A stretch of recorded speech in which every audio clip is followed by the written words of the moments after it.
Hey folks, how you doing today? Got a 2011 Ford Edge. I had to do an oil change on, and one of the things I found that the oil filter was completely and utterly over tightened.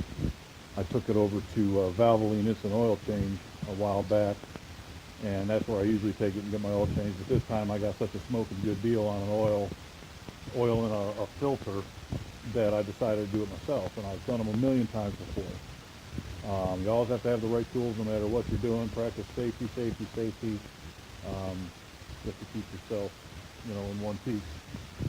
So,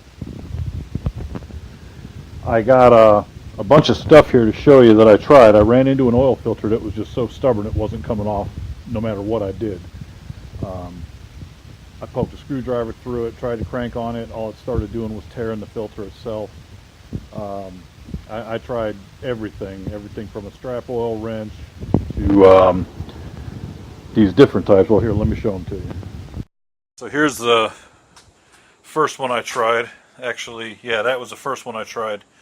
That one is for my motorcycle, so I wasn't really too anxious to jump in there and get that one nasty, because I use that one just pretty much specifically for my bike. So I went up and bought this one from AutoZone, and I'll save you the trouble. Don't ever buy this because I already tore it up. I just brought it home, put it on my filter, cranked it. I see how it's supposed to work.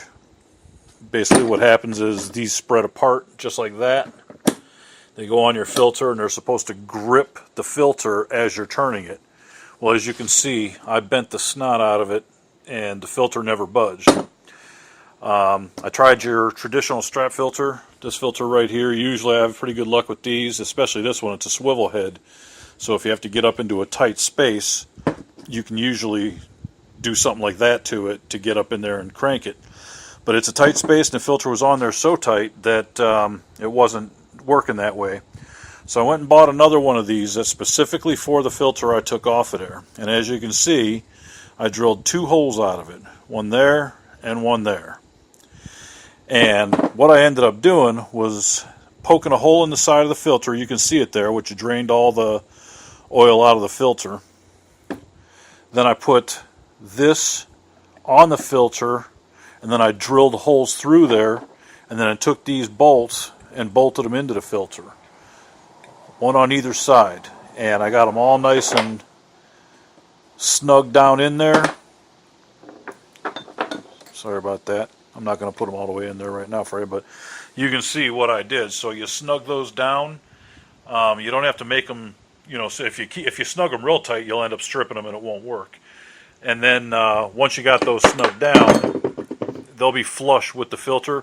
Then you can put your extension on there, or your 3/8 inch socket wrench and ratchet, and then crank it off. You're talking to a guy who did this all day today, and it drove me absolutely crazy just to get that filter off. So shame on you, Valvoline, for putting it on so tight. It's supposed to go on hand tight plus a quarter turn. That's it. You don't want to do it any more than that. But when you got a guy my size that has to get under there and crank on an oil filter because it's so dang tight, that's not good for your car. That's not good for you. That's just not good for everything. It also can cause leaks because you have the gasket right there, that little rubber O-ring right here. You have to lube that up and put it on, and if you don't do that, you're going to cause problems. Over tightening it, you'll bend it, you'll start leaking. It's just never good to do that. So I hope this video helped you out a little bit. I don't do many videos, as y'all can tell, but this was one of those things that it cost me so much time. I figured I would, get you going there. Let me show you a real quick picture of where I was working. I already put the new filter in, but I'll show you under there so you can see what I was up against. If you look up there, that's my filter. That's a new one. And as you can see all around it, with all the bolts and everything off of there, there's really not much place, that I can get to do any kind of work. I'm not leaking oil. That's just what came out of the filter.